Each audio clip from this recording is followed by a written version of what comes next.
Alright folks, in the last video we took the motor out of the Indian Chief Dark Horse, and today the plan was to finish taking off the parts on the frame and also take certain components off of the motor so we can go ahead and get those parts over to the powder coat and we can go ahead and get those parts back and put them on the bike. But I ran into a really big issue.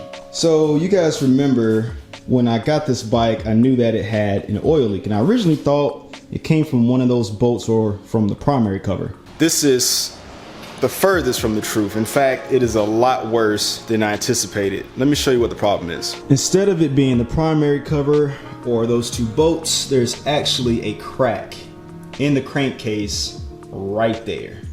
It's kind of hard to see, but there is probably 1.25 inches of a crack right there. So when the motorcycle was in an accident, something punctured the crankcase.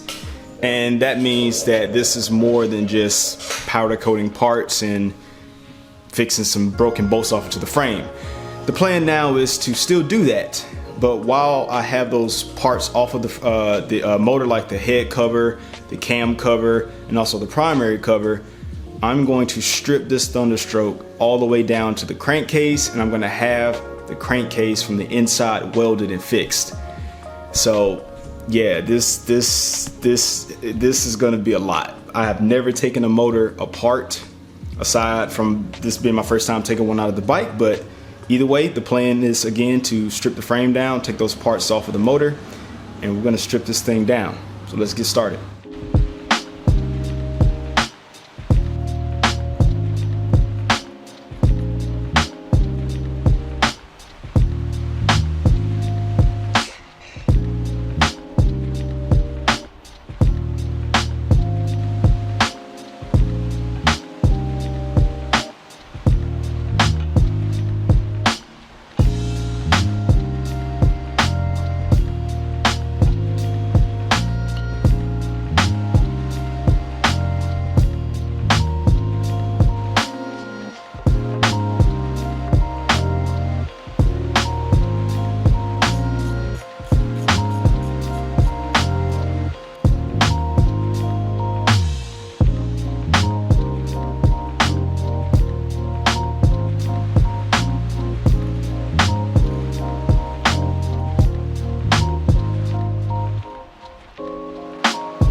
So we got the primary cover off. We got a little engine sludge right there I'm gonna have to clean out. You can get a better look at this crack right now. So remember I was showing you it was under here, but as we get closer right there, you can see right there in the middle how bad that crack really is. And what's even worse is that crack is right there by the case bearings. Getting a crankcase repaired is not something that people don't do, but it has to be done the right way. So once this is taken apart, I'm going to send this off and get it repaired, and hopefully when it comes back it should have more structural integrity. But so far nothing seems out of place. But of course, the further we turn to the motor, hopefully everything is aligned and nothing's out of spec or looks loose or anything, and if not, we should be okay.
So the original plan was to get the primary cover, the cam cover, and the heads powder coated. But since we're taking the entire motor apart just to fix that crack in the crankcase, we might as well go ahead and get the push rod tubes powder coated as well. So I'm gonna get these cylinder heads off and get to it.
Alright guys, at this point we got every single piece off of the motor that we need to get powder coated. We got the lifter covers, we got the push rod tubes, we got the primary, the cam cover, the heads, and now the next part of the motor is stripping it down all the way so we can get to that crack part. Well, we didn't get a chance to get to the frame today, so we'll save that for next time.